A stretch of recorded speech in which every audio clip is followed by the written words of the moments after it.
오늘 말씀은 열왕기하 13장 14절에서 19절입니다. 19절 말씀 읽어드리겠습니다.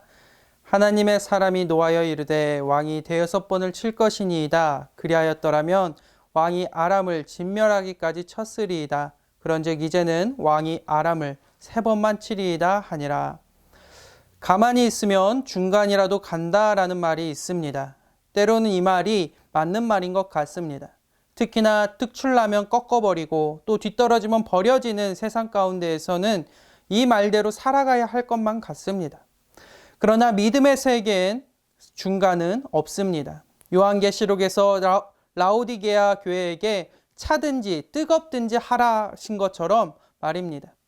오늘 본문의 말씀은 이스라엘의 왕인 요아스에 대한 일화입니다. 그의 아버지 요아스를 이어 왕이 된 인물인데 부자지간 모두가 여로보암의 죄를 따라 산 악한 왕이다 라고 기록되는 왕들입니다.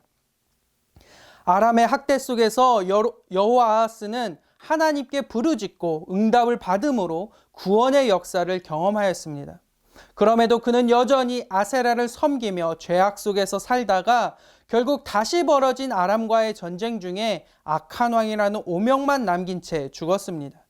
이후 아들 요아스가 왕위에 오르는데 그도 아버지와 별반 다를 것 없는 삶을 살다가 같은 오명 속에서 죽었습니다.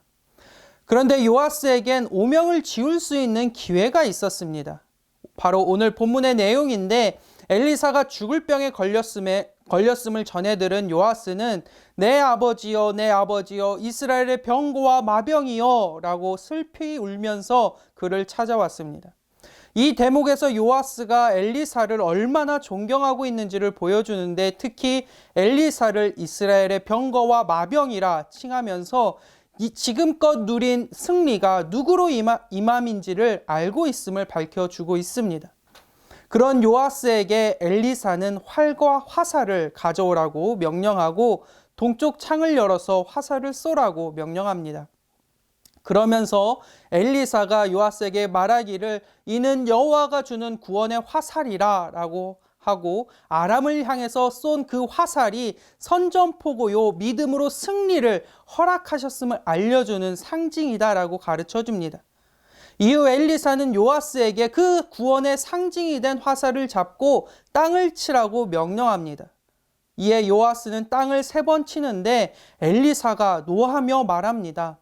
19절 말씀에 왕이 대여섯 번을 칠 것이니이다. 그리하였더라면 왕이 아람을 진멸하기까지 쳤으리이다. 그런즉 이제는 왕이 아람을 3번만 치리이다. 이 장면에서 전후사정 설명 없이 화를 내는 엘리사의 그 모습이 뜬금없이 보일 수도 있지만 땅을 친다는 것은 적을 친다는 의미로 우리말도 치다가 같은 표현인 것처럼 히브리어도 치다에 해당하는 동사 원형 나카라는 단어는 두 상황에 동일하게 사용되는 단어입니다. 그렇기에 승리의 화살을 손에 쥐고 땅을 치라는 것은 적을 치는 대로 승리할 것이다 라는 의미이고 요아스도 이런 엘리사의 말을 충분히 이해하고 땅을 친 것입니다. 이것이 그가 악한 왕으로 기록될 수밖에 없었던 이유를 보여주는 대목입니다. 하나님께서 이미 승리를 약속하셨습니다. 그러니 마음껏 아람을 칠 수 있는 상황이었습니다. 그럼에도 그는 땅을 3번만 칩니다. 세 번의 승리면 적당하다라는 것입니다. 몇 번의 땅을 치든 그 숫자만큼 승리할 것입니다. 여러분이라면 그 땅을 몇 번 치시겠습니까? 3번이면 적당하다 여기시겠습니까? 약속하신 승리 속에서 여전히 의심하면서 3번이면 적당하다 여긴 요아스는 악한 왕이라고 기록됩니다.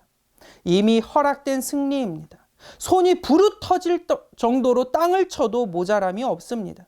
그렇기에 온 힘과 마음을 다해 땅을 치며 허락된 모든 승리를 쟁취하는 열정의 사람, 그리하여 하나님께 큰 영광 돌리는 여러분 모두가 되시기를 주님의 이름으로 축원합니다.